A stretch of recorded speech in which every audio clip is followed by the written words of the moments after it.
Yes, yes, we have a lot to unpack, and I'd Yeah, said earlier in the show, you ultimately did not win that governor's race, and your entire state is now suffering under the disastrous leadership, and I'm putting that in air yeah. quotes, of one Sarah Huckabee Sanders.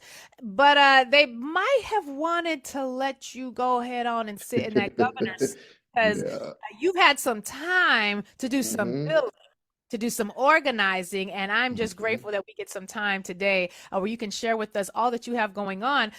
First, how are you doing? How are things as a constituent of Sarah Huckabee Sanders? What is the leadership Oh, like there? Give us some insight into what you all are navigating in the state of Arkansas.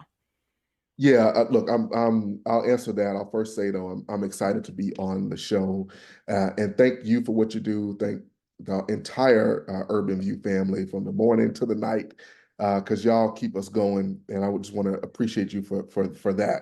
You really are fuel to what we do. You. You know, it's a dual existence for me. Hmm. Because on the one hand, I'm existing in a space that is hostile and toxic and driving towards division. And she is a grifter. Her administration is incompetent. They're mean and they're lazy on top of that.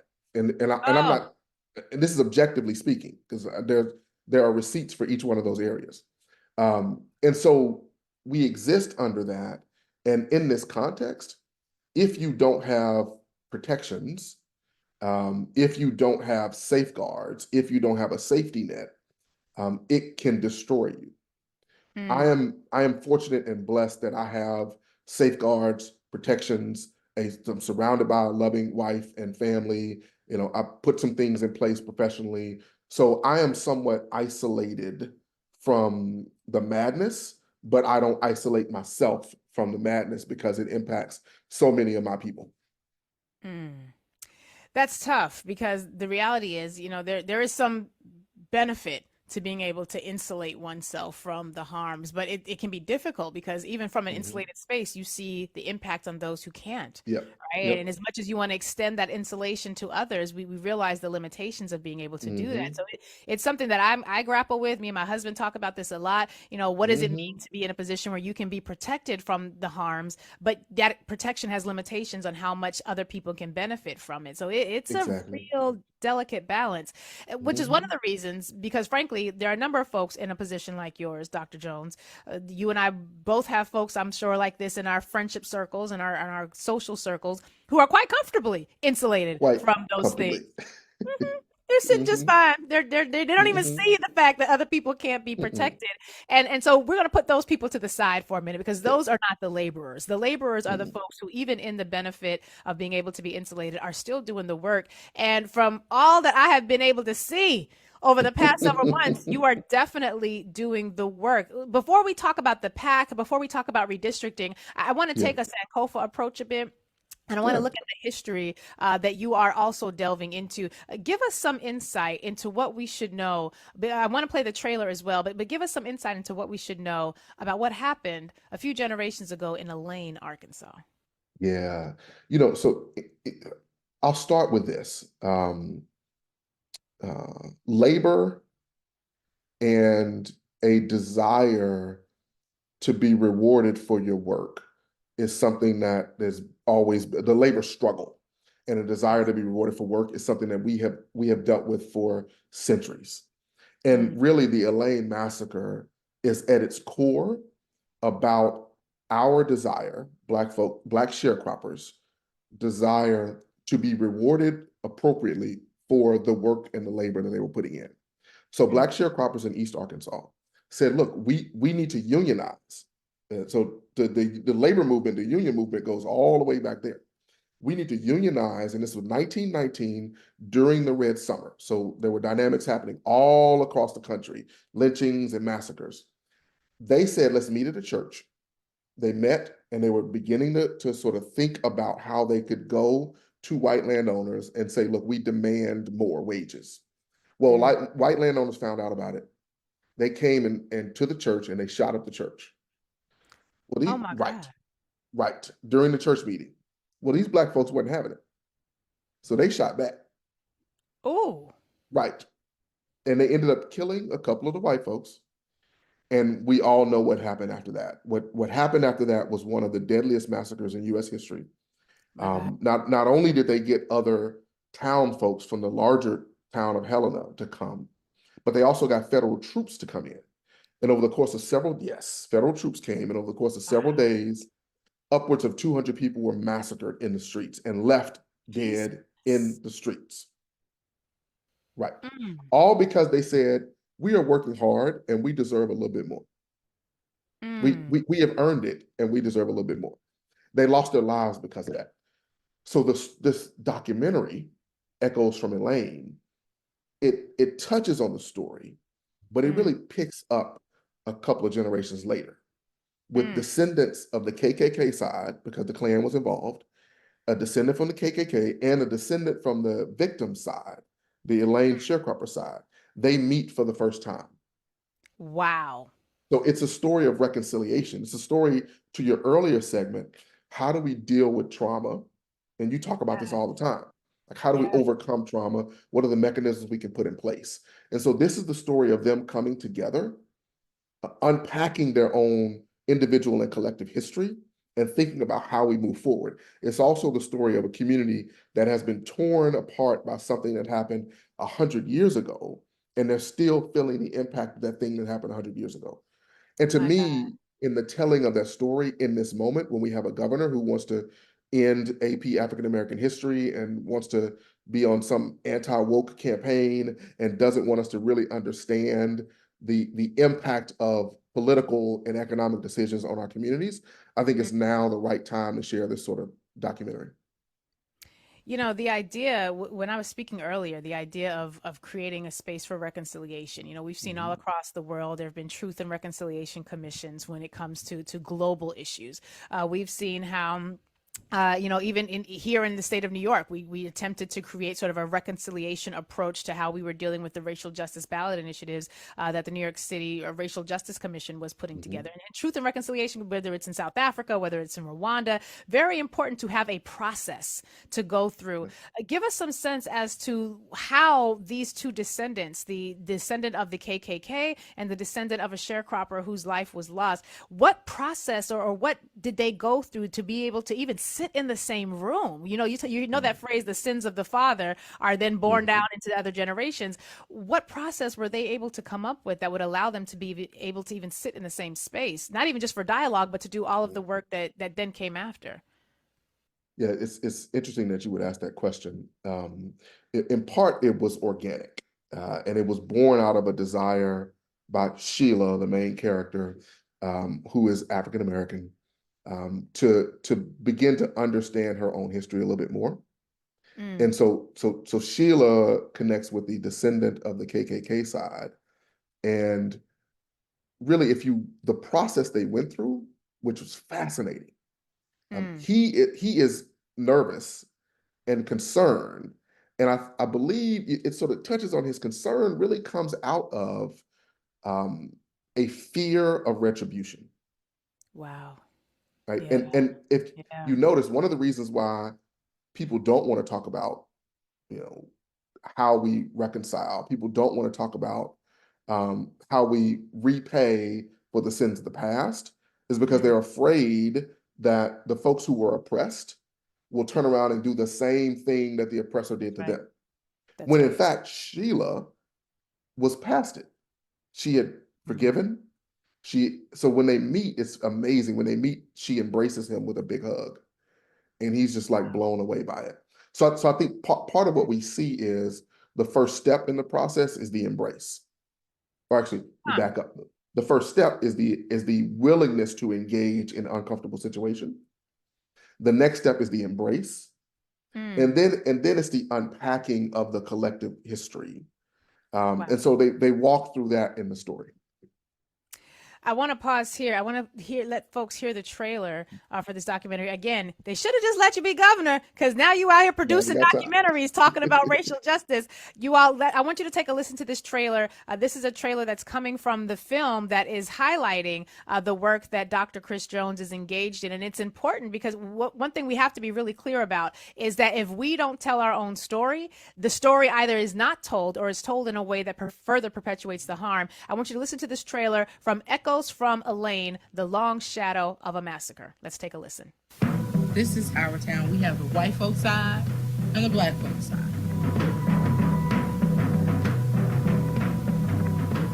How can something like this be so swept under the rug? We never mentioned anything about the Elain Massacre from the white side or from the black side. It was a hurt that they couldn't talk about it.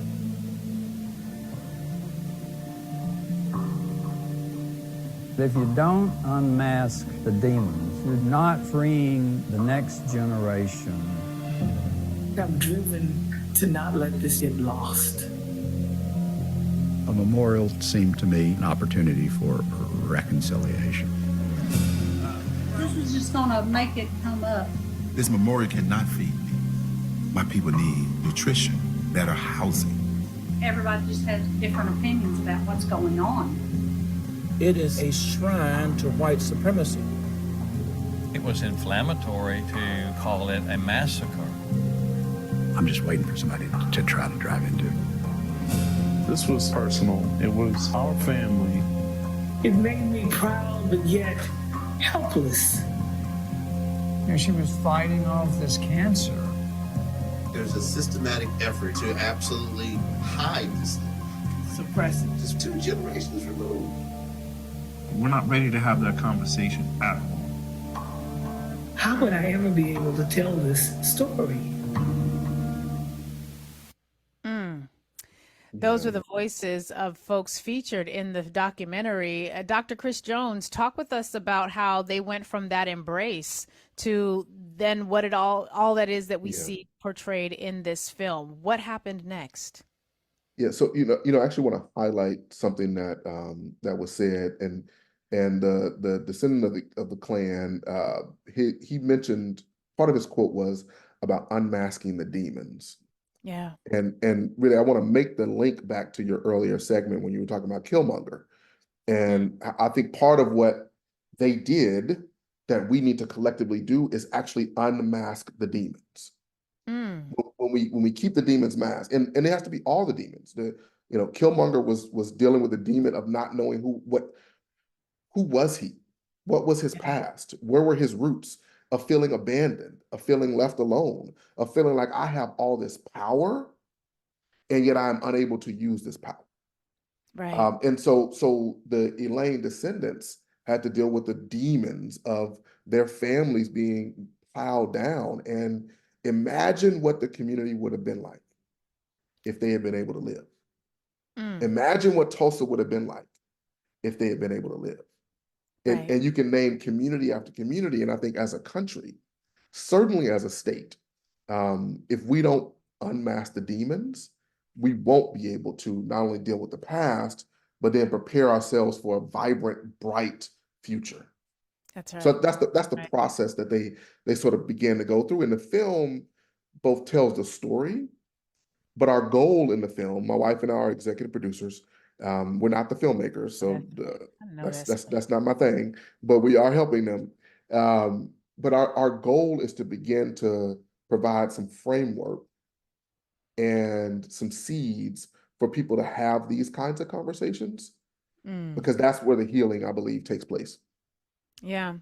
And we hear in there, and actually before I even go back to delve further into the film, there was something you mentioned earlier that it also involved residents from Helena, Arkansas. Yeah.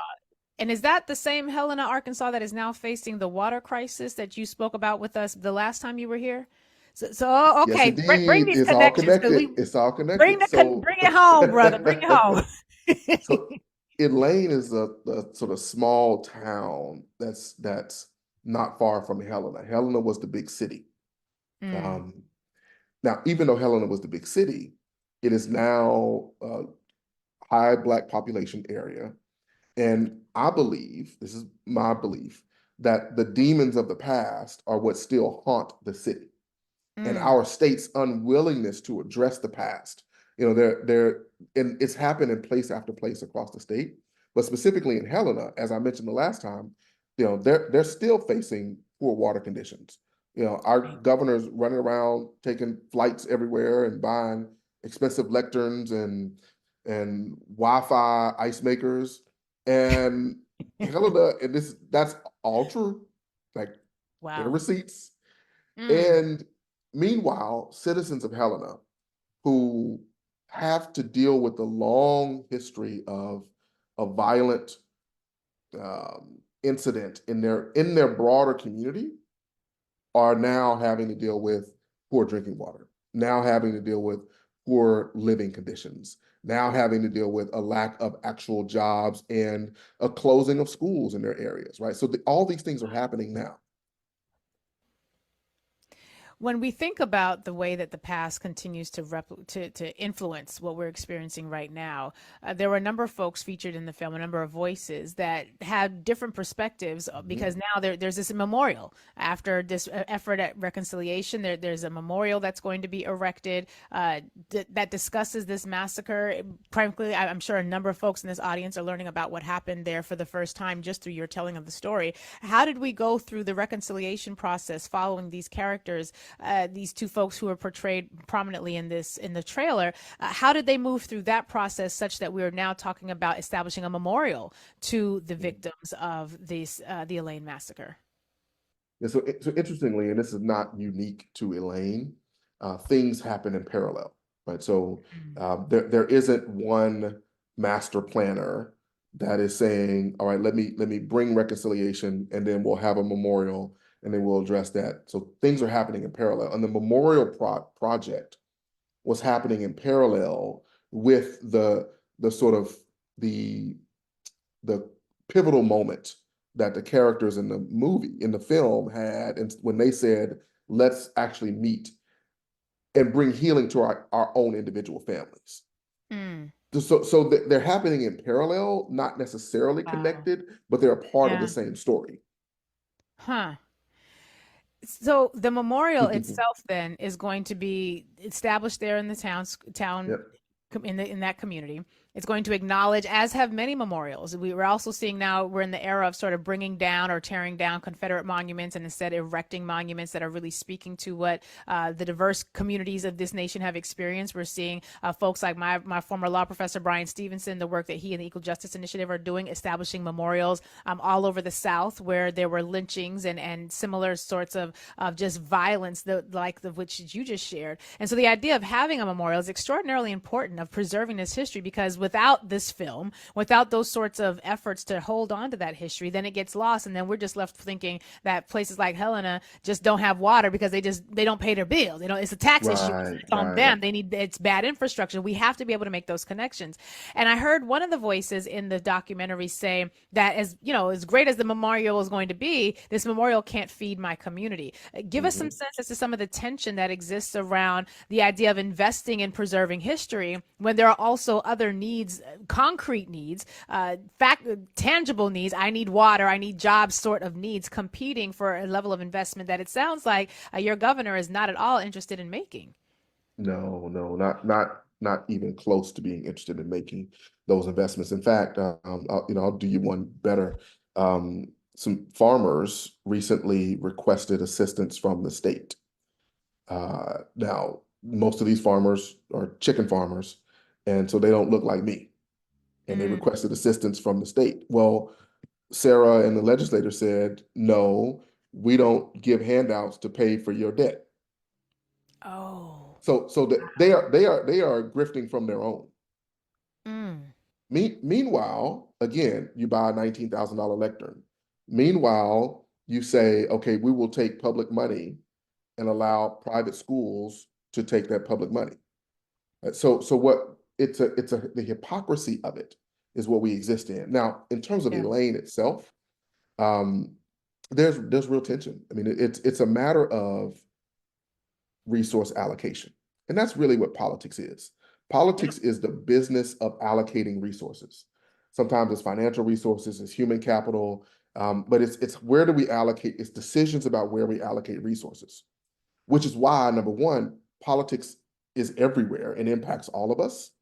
And number two, we have to be involved and engaged in politics because they are making decisions about where resources go. That's And right. in this context, decisions were made to put resources to build the memorial. Now there's tension about where it was built because it wasn't built in Elaine. It was built in Helena. And right, Helena is where the white landowners were. Elaine is where the black sharecroppers were. Wow. Now, again, I'm not saying where it should be built. I'm saying that we have to acknowledge that all of this goes back to politics and the allocation of resources. And unless and until we put ourselves in position of power, we will always be frustrated and complaining about where those resources are allocated. So to my thing is we can either be frustrated and complain or come together collectively and say, let us leverage our collective power to put us in positions of power to make decisions about resource allocations that benefit us. That's right.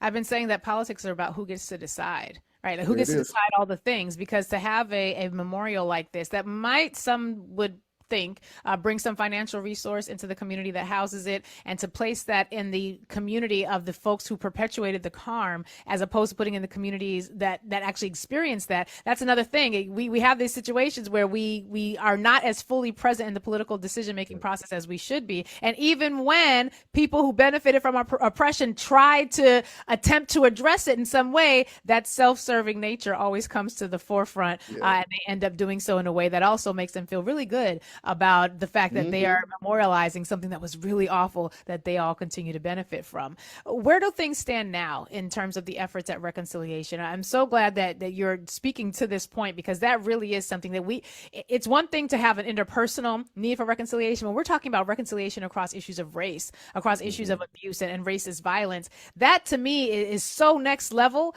that I don't even know, because even when you look at truth and reconciliation commissions, there's some varying degrees of success, but we can't say that they are fully, leading to healing and wholeness, because look at the continuing conditions in South Africa, where white people continue to hold a disproportionate amount of the power. So how as this film follows these characters, how is it that their reconciliation process continues to unfold? Does it extend beyond them as individuals? Does it then feed into the community? What is the community conversation about this effort? Yeah, so I'll say, one of the fascinating things and amazing things is that Elaine now has the first African-American female mayor. Wow. Right. And her name is Lisa Hicks Gilbert. Y'all should look her up, Lisa Hicks Gilbert. Find a way to support this woman. She is amazing. She's from the community, a family's descendant from Elaine, and she is committed to rebuilding the community. So now, and part of the healing has to be the rebuilding. She shows up at panels and discussions about the film, about the massacre. She founded the Descendants of Elaine, or an organization that's focused on really revitalizing the community through some of these conversations. So I would say check out Lisa Hicks Gilbert, because she is doing the work on the ground to make a difference in the community. And part of what June, I need y'all to reach out to the mayor. I want the mayor Yes. on the show. I want to have a conversation with her, because She will I want to get you. highlight people who are doing that work. So we want to put her on the list She's of folks to amazing. bring on in 24. Yes, thank you for that. Get her. And I love what she's doing, because she's willing to face the hard stuff, and have the hard conversations and acknowledge the wrong and where people are, but also do the work to make it right. That's important.